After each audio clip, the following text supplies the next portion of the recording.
Hello viewers, welcome to another video. In this video, we will discuss what is encoder, what are the components of encoder, and later on we will also discuss what is incremental encoder and what is absolute encoder. So let us start with the definition of encoder. An encoder is an electromechanical feedback device, or it is also a sensor that is used in many industries to provide information regarding position, count, speed, and the direction of the system with which the encoder is attached.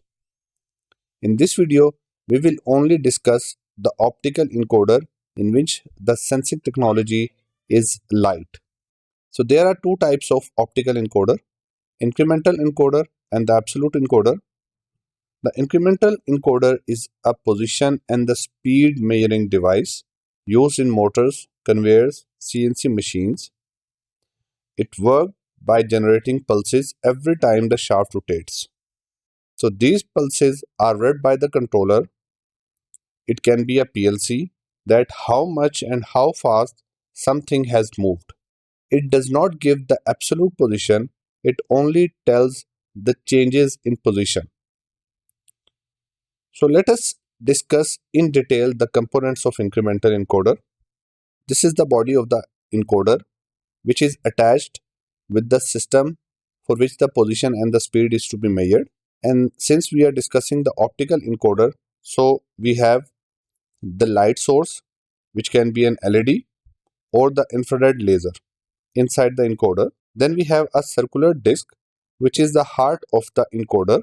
It is attached to the shaft and it rotates with the system. This circular disc has symmetrical slots or holes or opaque or transparent lines. So when the disc rotates, these openings either block the light or allow the light to pass through it, which then reaches to the photodetector assembly, which is positioned behind the disc.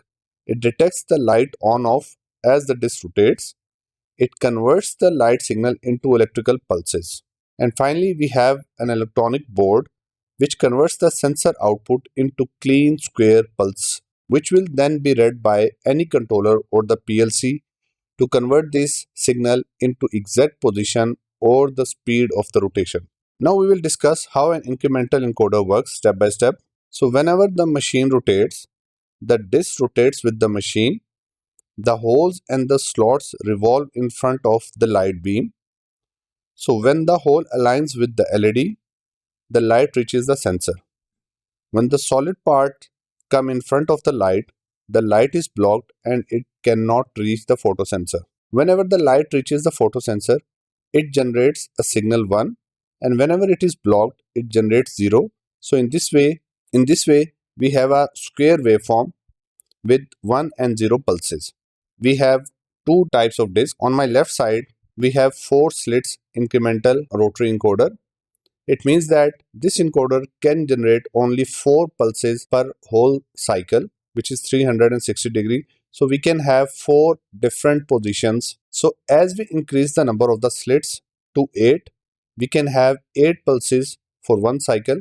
It means that we have now double the resolution as compared to the 4 slit encoder. So as we increase the number of the slits in the circular disc, we can have more accurate or precise position and the speed of the rotation. Now let us discuss another type of the encoder, which is absolute encoder. All the components of the encoder remains the same. The only difference is in the circular disc. Here you can see that we have 5 rows of slits in the circular disc. For each row, we have an independent light source. In that case, since we have 5 rows, so we must have 5 LED sources. So for each rotation, the absolute encoder generates a unique code instead of the square pulses. So let us see the working of absolute encoder in detail. Here you can see the black blocks are those which blocks the light and the white blocks are those which passes through the light. So here you can see that we have 4 rows of slits in this circular disc. Therefore, we have 4 LEDs. Whenever the light passes through the hole and reaches the photosensor, it generates 1, and whenever the light blocks, it generates 0.